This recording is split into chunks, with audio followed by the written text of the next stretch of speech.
The Ford Maverick is the antithesis of modern trucks. Trucks used to be about hard work and an honest living, and now they're just like any other vehicle in America. Constantly bigger, constantly cushier, and constantly more expensive. Then came the Maverick. Small, simple, and shockingly affordable, at least according to modern American standards. It's the cheapest new truck in the USA, and people love it for that.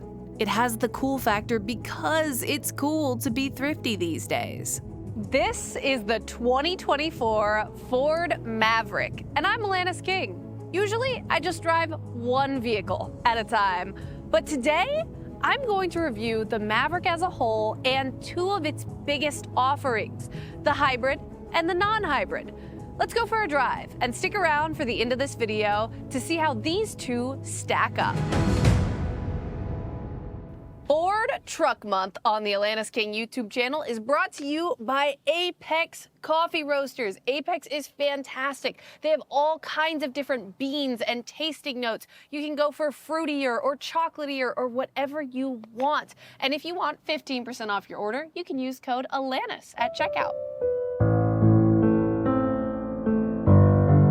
The Ford Maverick compact pickup is not the first Ford model to use that name. In the 1970s, there was the Ford Maverick compact car, which came in 2- and 4-door models. When the Maverick returned as a pickup in 2021, Ford marketed it as the truck for people who never knew they wanted a truck. People naturally thought the name was a nod to the old Maverick, but no. In 2021, the Maverick's marketing manager, Trevor Scott, told enthusiast website Ford Authority that the original Maverick's name had nothing to do with this one. Ford had a list of potential names for the truck that Scott wouldn't share, and potential buyers overwhelmingly resonated with Maverick. Scott said the target buyer for the Maverick pickup is a young and adventurous Maverick themselves. And for anyone who still brings up the old car, I'm just going to quote Scott. We know that there are a lot of customers who are saying that they associate Maverick with the 1970s sedan. But the reality is that we're talking about 25 to 35-year-olds who we're targeting with this vehicle, and they don't recognize the Maverick name at all. They see the Maverick as a really bold, creative name that reflects the character of the truck. End quote. In conclusion, you're old. You might be saying, Alanis, what the hell? You only got one truck. There's nothing over there. And that's a really good point. I have the Ford Maverick Hybrid first, and in a couple of weeks, I'll get the Maverick EcoBoost. So what we'll do today is go through my impressions of the hybrid, and then as this video progresses, you'll see the EcoBoost that I have in 2 weeks, and we'll compare them as we go. So 2 trucks, 1 big video. That'll surely get me more subscribers, right? The Maverick comes in 3 trims, and each of those trims comes with the choice of a gas-powered EcoBoost engine or a hybrid. The base XL trim starts at $23,920 for the EcoBoost and $25,420 for the hybrid. The mid-grade XLT trim starts at $26,420 for the EcoBoost and $27,920 for the hybrid. The top-tier Lariat is the big jump, and currently it's the only Maverick where the hybrid has a cheaper base price than the gas-only truck. The Lariat starts at $34,960 for the EcoBoost and $34,240 for the hybrid. The EcoBoost Maverick comes with an 8-speed automatic transmission, while the hybrid comes with a PowerSplit electronic continuously variable transmission. But we'll talk more about that later. While we don't know what will be available on future Mavericks, the current truck has one big catch. The hybrid is only available in front-wheel drive. EcoBoost models are available in front, all, and 4-wheel drive. This is the 2024 Maverick Hybrid. It's a Lariat trim, which means it starts at about $34,000. This one only has a couple of options, like the all-weather floor mats and a $1,700 black appearance package, which blacks out the side mirrors, the headlight casings, the wheels, and more. Total, it comes to about $37,000 $500. But something I don't love is that while I was researching the options for this truck, I was in the Ford configurator, and it would only show me the monthly payment at the top of the screen. It wouldn't show me the actual price of the vehicle until the end. And I don't love that because it's easy to get carried away in $5 increments every month. And then you get to the end and you've spec'd this truck that's way out of your budget. But I guess that's kind of the point. This is the 2024 Ford Maverick EcoBoost. This one is from the mid-grade XLT trim, which starts at $26,315. And this truck has about $7,000 in options. The first option is all-wheel drive, which costs $2,200 and is not currently available on hybrid Mavericks. Then we have the $745 4K tow package, $800 FX4 off-road package, $2,300 XLT luxury package, which has a bunch of appearance and convenience features, and a couple of other things. But do you know what the Ford Maverick doesn't have? A push-to-start button. When you review cars for a living, there's always this awkward moment when you get in a new car and you look around going for the push-to-start button. Sometimes it's in the obvious place. Sometimes it's over here. Sometimes you just don't ever find it, right? That was the case in the EcoBoost Maverick. I'm looking around like, where's the button? Where's the... There's a hole for an ignition and a key? There's no push to start in here.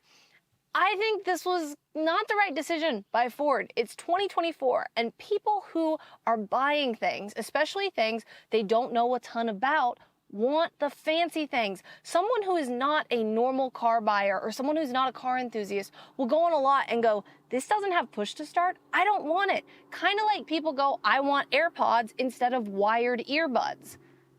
They just want something a little fancier. I personally go for the wires, though. This Maverick has a 191 horsepower hybrid system, which consists of a 2.5-liter 4-cylinder gas engine, an electric motor, and these spicy orange cables in here. That power goes to the front wheels through an electronic continuously variable transmission, or an eCVT. Now you might go, Alanis, what's an eCVT? What's even a CVT? Well, for most people, they serve the same purpose as an automatic. You put the vehicle in drive and you go. There's no need to shift any gears. But in technical terms, it's way more complicated than that.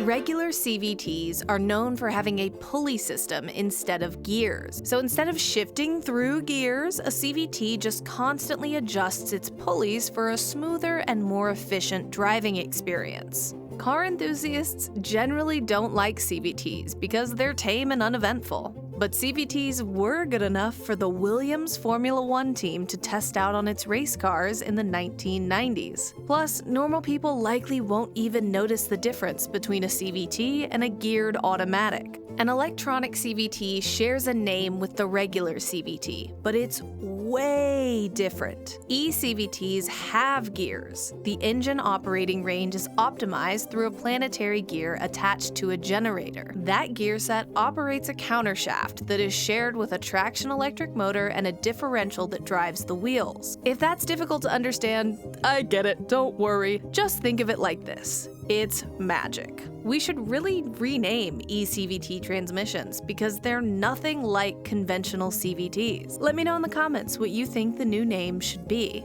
This Ford Maverick EcoBoost has a 2-liter 4-cylinder turbocharged engine, which makes 250 horsepower and 277 pound-feet of torque. All that power goes through an 8-speed automatic transmission to either the front wheels or all 4. In this truck's case, it's all 4. The Maverick EcoBoost gets 22 miles per gallon in the city, 29 on the highway, and 25 combined. But do you know what the best part is? On both the EcoBoost Maverick and the hybrid, you can just put regular gasoline in it. This is amazing because I feel like these days every car takes premium. And when you're driving down the road, the gas price you see is regular gasoline. You pull into the pump and you go, oh, premium is so much more. But not in this truck because it's just regular. This hybrid Maverick gets 42 miles per gallon in the city, 33 on the highway, and 37 combined. That goes against conventional wisdom about cars because most people think about highway mileage as getting better fuel economy. But a hybrid like the Maverick actually has a system called regenerative braking. So what happens is when the car slows down, that kinetic energy actually gets converted back to the battery to give you more charge, thus giving you better fuel economy. So when you're slowing down a lot in the city, you're getting more charge and you're getting more miles to the gallon. A big selling point of the new Maverick is how, air quotes, small it is. But modern cars just keep getting bigger, so it's important to say the Maverick is small in the context of new cars, not objectively small. Let me just read Edmunds' listed dimensions for the Maverick versus an old and a new F-150. We'll start with the Maverick. Length, 199.7 inches. Overall width without mirrors, 72.6 inches. Height, 68.7 inches. And wheelbase, 121.1 inches. Now let's check out a 1990 Ford F-150. Length, 216.1 inches. Overall width without mirrors, 79 inches. Height, 74.6 inches. And wheelbase, 138.8 inches. The 2024 F-150, by comparison, is a monster. Length, 232 inches. Overall width without mirrors, 79.9 inches. Height, 77.1 inches. And wheelbase, 145.4 inches. The EcoBoost paint color is called Atlas Blue Metallic, and I like it. Is 4th of July blue a very basic truck color in America? Yes, it is. But is it better than white? Yes, it is. The paint color on the hybrid Maverick is called Cactus Gray, but that is a wild name for a vehicle that is barely gray-blue. You know what? I feel like being right today. Let's go buy a cactus at a home improvement store and compare them.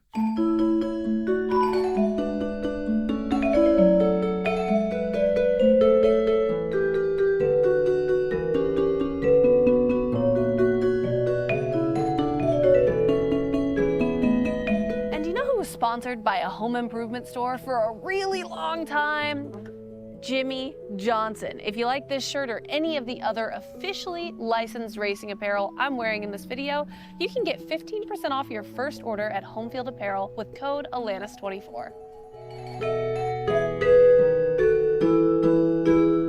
With my newfound YouTube money, literally dollars, I got this $7 cactus at the store, and I wanted to see just how greenish gray this truck is. And I think the answer is, it's really not. But we all knew that that was going to be the answer. So I got a bunch of paint swatches to see what it looks closest to, right? We got some greens, we got some blues, we got some straight-on grays, we got a stray yellow there, which is a little bit weird of a choice. But I think it is closest to this color, this grayish blue, except the truck is a little gloomier than that. But the moral of the story here is that the only way this truck is cactus gray is if this video is in black and white. Color naming choices aside, the Maverick fills this role of being cute, rugged, and loved by car enthusiasts. This truck appeals to a lot of people, and that is not easy to do. Now is roughly the time when, in a car, I would get in the trunk. But this is a truck, so we don't have trunks. We have truck beds. It's gonna be awkward to get up here. Oh! Let's go. This is so easy. Alrighty, we're gonna lay down and see just how, oh, that's actually harder than I thought it was gonna be.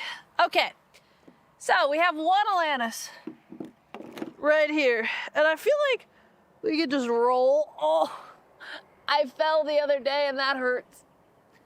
We could just roll and get like two right here, and then maybe like two Alanises high and one over here.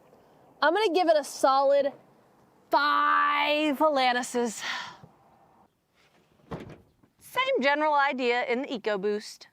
Welcome inside the Ford Maverick Hybrid. And remember, this truck is from the top trim of the Maverick.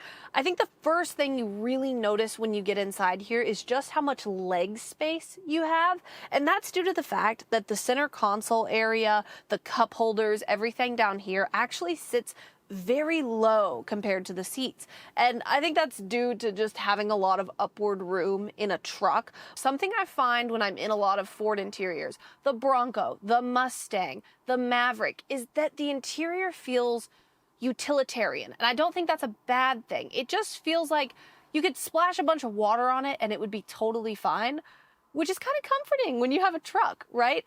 There are a few things I don't really love about this interior. One is the seats. The seats kind of feel like they're from a Barbie Jeep, right? They don't need ergonomics because they're for dolls.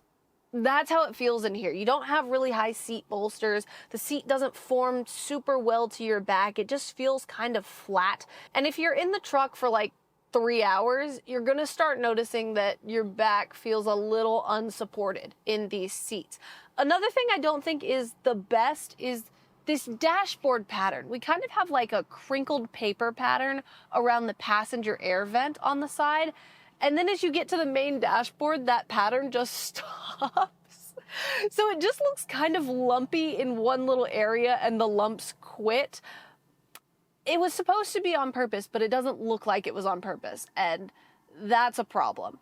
Another thing in this interior that was really difficult to work around being in the car for a long time was the fact that Apple CarPlay is wired in here. It's not wireless. So anytime you want to use Apple CarPlay, which is the superior way of using an infotainment screen, you have to plug in your phone. And the little plugs didn't work for me for about 2 hours on that 3-hour drive. I tried multiple chargers, multiple phones, just didn't work until about 2 hours in, started working. I had my CarPlay, I was fine, right? Not having CarPlay also makes you look at the center infotainment screen and go, oh, that looks like a web browser from 2004. It looks like something you would play Minesweeper on in literally the 2000s or the late 90s. But with Apple CarPlay, it looks totally fine. Maybe I'm just an Apple CarPlay truther. Overall, the Maverick has a really simple but rugged interior. It's meant to be like that, and I get it, and it works. I really like the overall vibe of it. There are just a few little things that I think could be a lot better in this front seat. We have now switched interiors to the EcoBoost, and off the bat, I love the colors so much better in here. This is a blue, gray, and orange interior, and it just keeps your eye flowing around. Oh, I love it. It's so much better than just a flat interior. The one thing though is you like this gray at the beginning. You're like, oh, that's a nice touch. And then you start looking at it a little longer, and you go, that looks like linoleum. Another thing this interior has going against it is wired Apple CarPlay. Just make it wireless. No one wants to get in a car and plug in their phone every single time just to get CarPlay. Oh, then we have the airplane seats. It literally is just like being in economy. Just flat and uncomfortable. The last thing about this interior is that I absolutely cannot get over that there is no push button start. In a way, it's kind of cool to be 2024 and put a key in an ignition, but I also see how it would really detract some buyers. We are now in the back seat of the Maverick EcoBoost, and I realized why I thought this interior combination was so cute. It matches my Apex coffee. Anyway, legroom back here is plenty acceptable. I've got several inches in front of me, room to spread out, several inches above me. What I don't have is air vents, so I'm either gonna be really hot or really cold back here, but I do get USB-C and USB-A charging ports. So I can tweet on my phone about how cold or hot it is back here.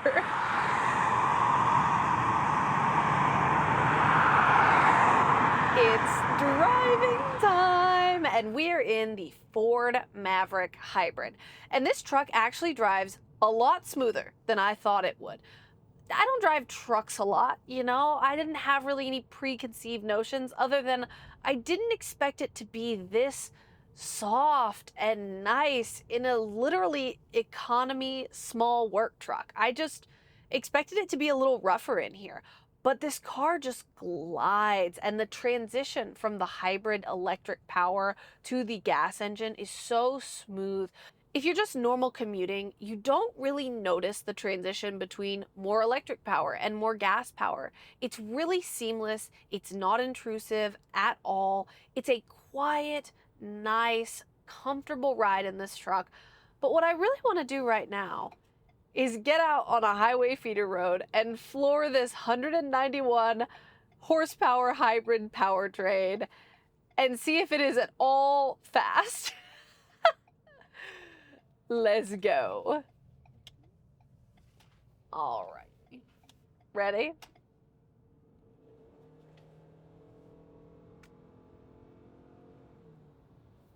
It certainly sounds like it wants to go fast, but it's not super fast. It's fast enough. It works. It's not fast, but it's not slow. You know, it's not just noticeably slow. So it'll work fine if you're merging on the highway or you just need a little bit of extra power. You're fine. You're not going to impress anybody with the power in here, but you will impress them with the highway ride. It's actually so comfortable in here. So I'll get out on the highway, and really all I hear is a little bit of road noise and a little bit of wind noise. There is just not a lot of intrusiveness in this vehicle. It's comfortable. The back seat is comfortable. The front seat is comfortable. The only time it starts getting a little rough is if you've been in the front seat for a few hours. Other than that, it's a nice ride. It's a much better ride than I expected.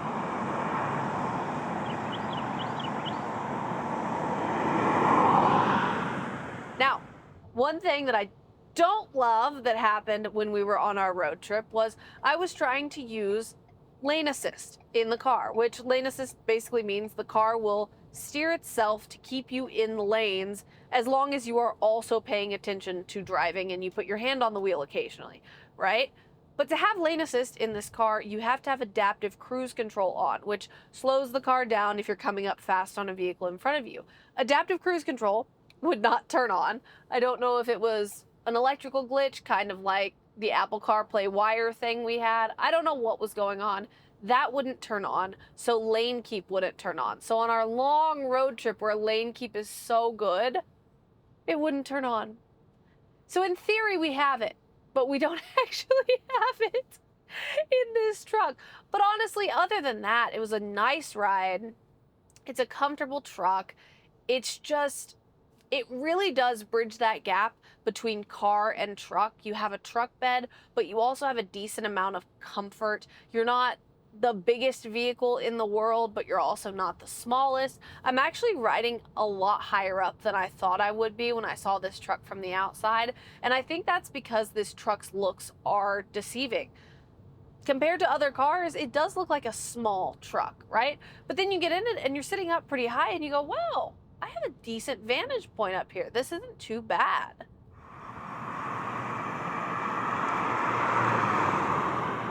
So we just drove the hybrid Maverick, and now it's time to drive the EcoBoost. And what I don't want to do is keep y'all on here for a long time and just repeat everything I said about the hybrid. This driving section will probably be a little bit shorter because of that. But I think the weirdest thing about getting in the EcoBoost is that the last truck I drove before this was a Tesla Cybertruck.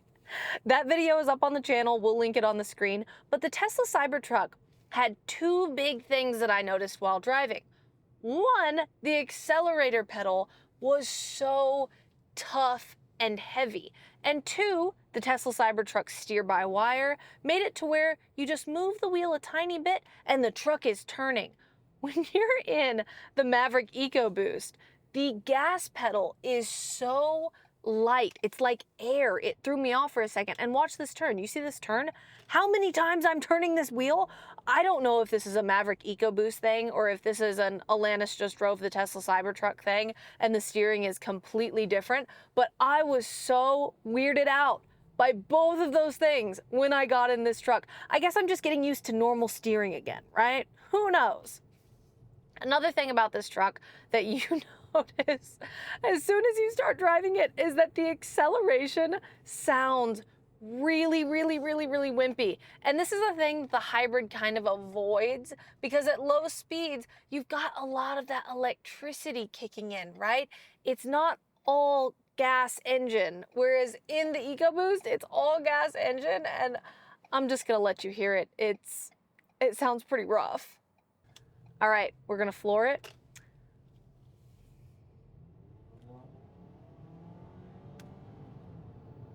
Honestly, that was not as slow as I was expecting. That's actually quite a bit faster than I was expecting it to be. Is it fast? No.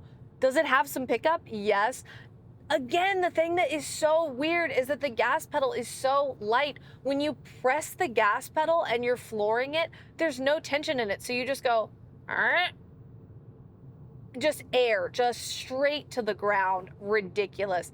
Now, a big difference between this truck and the hybrid is the fact that this is all-wheel drive and that was front-wheel drive. When you're in a front-wheel drive car, you often experience a lot of what's called understeer, where you give the steering wheel an input and the steering wheel just doesn't take as much of that input as it should. It's the opposite in a rear-wheel drive car. You give it some input and it oversteers, it overturns, right? Front-wheel drive Maverick, if you were putting the power down and turning at the same time, it just did not like that very much, right? It understeered. This all-wheel drive Maverick feels so much nicer because you can power all four wheels, and when you give it power and turn, it actually turns, which is what you want from a car. So that's a big difference, and that is a big positive of having the all-wheel drive model over the front-wheel drive model.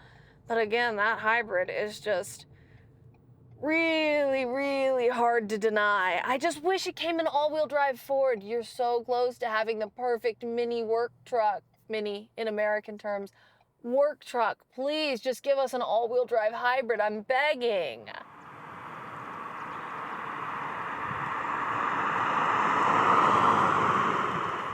Now that we've driven both the hybrid and the EcoBoost Mavericks, it's time to duel.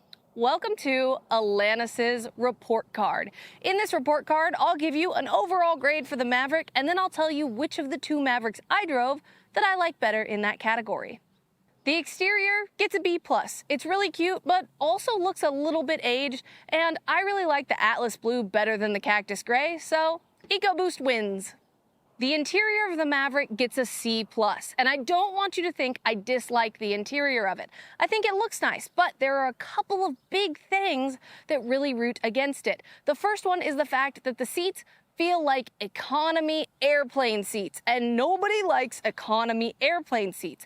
The other thing is that the screen just looks so old, and the wired Apple CarPlay, oh, don't make wired CarPlay. Please make it wireless. I like the interior of the EcoBoost better because it's just more colorful than the hybrid I have. Obviously, these are spec'd in different ways, so you can spec a car however you want. But just based on these two alone, I'm liking this spec better. The performance gets a B. The Maverick does exactly what it's supposed to do. The EcoBoost doesn't sound great, but I really like the hybrid. It's so smooth and quiet. So in that realm, hybrid definitely wins. Would I take the Maverick on a road trip? I took both Mavericks on road trips, and my answer is no. Again, I cannot stress enough that these seats feel like economy airplane seats, and no one is happy in economy on an airplane. You see people sitting up and down and moving their seats trying to get comfortable. That's what you do in a Maverick. Also, the lane assist on the hybrid was just not working. And on the cheaper versions of the car, you're not gonna get that lane assist anyway, so it's not great to take on a road trip, but going to the home improvement store, you can do that. Overall, the Maverick gets a solid B. I love this truck. It's so usable. When I'm driving it around, I feel like a very discerning car owner, even though it's not my car, because I picked a Maverick. I picked the cheap, truck that gets stuff done, and that is a good thing. Would I pick the hybrid or the EcoBoost? As spec'd, I would pick the hybrid I had. It was just a nicer overall experience. The Ford Maverick goes against the theme of modern trucks. It's not trying to be the biggest, fanciest, cushiest luxury boat out there. It's not $100,000 because some people want a new truck but can't afford where the market has ended up. The Ford Maverick is just trying to help you do the things you need to do and do them affordably. It's an honest truck helping you make an honest living. And in a world where everything is expensive, that's a pretty cool thing to be.